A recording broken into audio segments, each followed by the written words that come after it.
Ikaw ba ay isang taong maawain, taong mabait, taong madaling lapitan, higit sa lahat ikaw ay taong sinasabi nilang good listener kapag kinikwentuhan ka ng mga problema o hinaing ng iyong kaibigan? Aba, magandang ugali yan dahil yan ang hinahanap ng mga taong mangungutang na hindi marunong magbayad. Magandang hapon mga kasari-sari. Eto na naman si Ate Tintin. Tawang-tawa na naman ako sa aking topic na isi-share sa inyo. Pero syempre bago tayo mag-umpisa, mag-subscribe ka na kay Ate Tintin. At sa mga datihan kong subscriber, wag naman kayong mag-subscribe. Please. At syempre pa, mag-like ka dito sa aking video na ito kung relate na relate ka o may kakilala kang ganito, mga kasari. At syempre pa, tayo ng magchismisan. So ito mga kasari, may share ako sa inyo. Ito ay experience ni Mother. Lahat ng qualification na nabanggit ko sa inyo na ugali ng isang tao, yan yung hinahanap ng mga taong mangungutang na hindi marunong magbayad. Bakit? Dahil na-experience yan ni Mother. Si Mother may kaibigan dahil nga siya ay maawain, matulungin, mapag-unawa, good listener pag kinikwentuhan ng problema.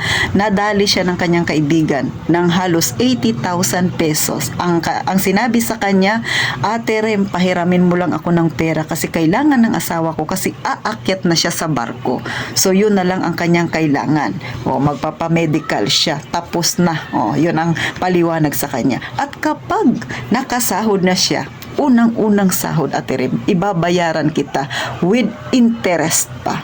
Dahil si Mother nga, paikliin na natin ang kwento, maawain sa makatuwid na kahiram sa kanya ng pera. Eto na ngayon, darating na ang singilan nila. Ngayong sisingilin na ni Mother ang pera niya, ang isinalubong sa kanya, imbis na pera dahil ibabalik ang hiniram niya. Hindi yun ang nangyari, kundi problema ulit ang sinalaysay ng nanghiram sa kanya. Kada punta niya doon para maningil, problema ang sinasalubong kay Mother imbis na magbayad sa utang. At ang masaklap mga kasari, hanggang ngayon 2 taon na ang nakakalipas, hindi pa siya nababayaran. Naawa ko sa nanay ko talaga. Alam niyo mga kasari kahit anong paalala ko sa nanay ko na huwag na siyang magpautang, huwag niyang problemahin yung problema ng iba, hindi niya maiwasan dahil siya ay totoong maawain. Kaya lang, itong kaibigan niya ay iba ang pag-iisip. Ang gusto ay makalamang sa kapwa. Kaya nga umabot ng mahigit 2 taon na hanggang ngayon hindi pa siya nababayaran mga kasari. Nakailang akyat na yung asawa niya sa barko. Hindi pa siya binabayaran. Binabalik-balikan ni ng mother ko yung kanyang yung pera niya doon sa nangutang sa kanya. Hanggang ngayon hindi siya binabayaran. Sabi ko sa nanay ko, iba na talaga ngayon. Ikaw na yung naniningil, ikaw na yung nagmamakaawa para bayaran ka. Etong mga nangutang sa kanya, mga kasari, nagpo-post pa na feeling blessed na blessed sila. Kung ano-anong pinangbibili, nakapost sa Facebook nila. Pag sinisingil ni mother, nagtadrama. Kesyo ganito daw, may nangyari daw na hindi maganda. Pero yung Facebook nila, punong-puno na feeling blessed sila. Saan ngayon ang katarungan mga kasari? Ikaw ba ay relate?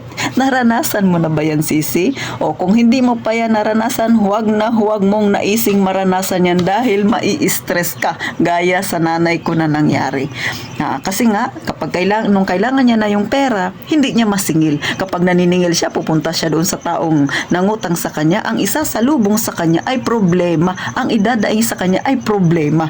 Nung nanghiram sa kanya ng pera, problema ang sinabi sa kanya. Ngayong maniningil na si mother, problema ang ibabayad sa kanya. Asan ang hustisya? So, mga kasari eto lang. Hindi masama ang maging mabait, good listener ka, maawain ka sa iyong kapwa.